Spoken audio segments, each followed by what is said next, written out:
Drop something, anything. It falls every time, no exceptions. You've watched it happen 10,000 times. So tonight, look up at the moon and ask the strangest question: why doesn't it fall too? The moon is just a rock, a giant dead rock hanging over your head. If a pebble can't stay up for 1 second, how has that enormous stone hung there for billions of years and never once come down? For thousands of years, the answer felt obvious. Earth was one world where things fall, break, and die. The heavens were another perfect eternal, run by gods. Down here, one set of rules. Up there, another. Then one man refused to believe in two worlds. He asked a question so simple it sounds like a child's. If apples fall, why not the moon? And the answer tore the border down. You know the story.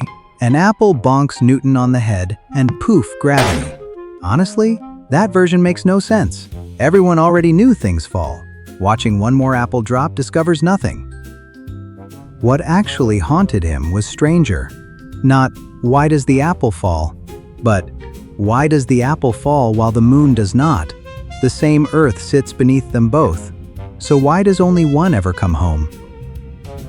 Start simpler. Throw a ball in empty space with nothing to stop it, and it flies straight forever. To bend that path, something has to grab it. A straight line means nobody's pulling. A curve means somebody is.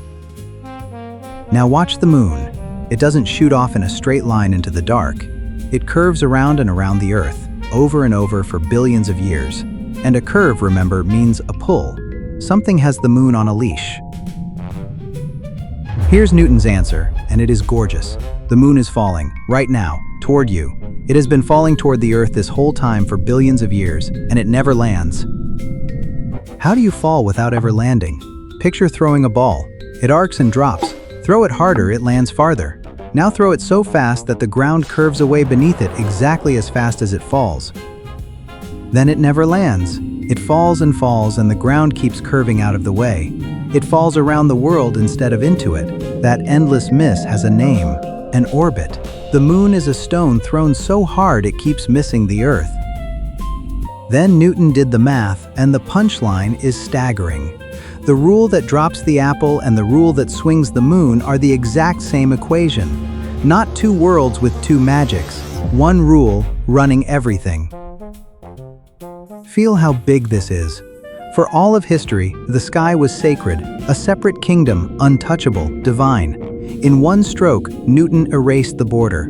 The heavens obey the same humble rule as a piece of fruit falling in a garden. And it's everywhere. Every planet circling every star, the tides breathing in and out of the sea, a coin sliding off your desk. All of it, the same quiet pull. Everything in the universe is leaning toward everything else, including you. Right now, the Earth is falling around the sun, and you're riding it 100,000 kilometers an hour. You have never once sat still. You've been in orbit your whole life, and you've never felt a thing. And the same pull that keeps the moon company, that keeps it circling, never leaving, is the exact thing holding your feet to the floor right now. Whatever is cradling the moon is cradling you. We think of falling as losing something, slipping, dropping away. But the moon has been falling toward us since before anyone was here to look, and it has never left. For the moon, falling isn't goodbye. Falling is how it stays. Here's the strangest part. The only real difference between you and the moon is sideways speed. Jump and you trace the same kind of curve the moon traces, a tiny orbit. Yours just meets the ground before it can miss. For half a second, you are a moon that lands. So the next time something slips from your hand and hits the floor, pick it up, then look up. The moon is doing the very same thing this instant. You just can't see where it lands, because it never ever does. Right now, the moon is falling toward you about a millimeter every second, and every second, it misses. It has been missing since long before there were eyes to watch it, and it has never once arrived. Some things, when they fall, don't leave. Falling is how it stays. If any of that just made your brain tingle, hit subscribe and tap that bell, because trust me, next time, it gets even weirder. Mom, guess what I'll learn next?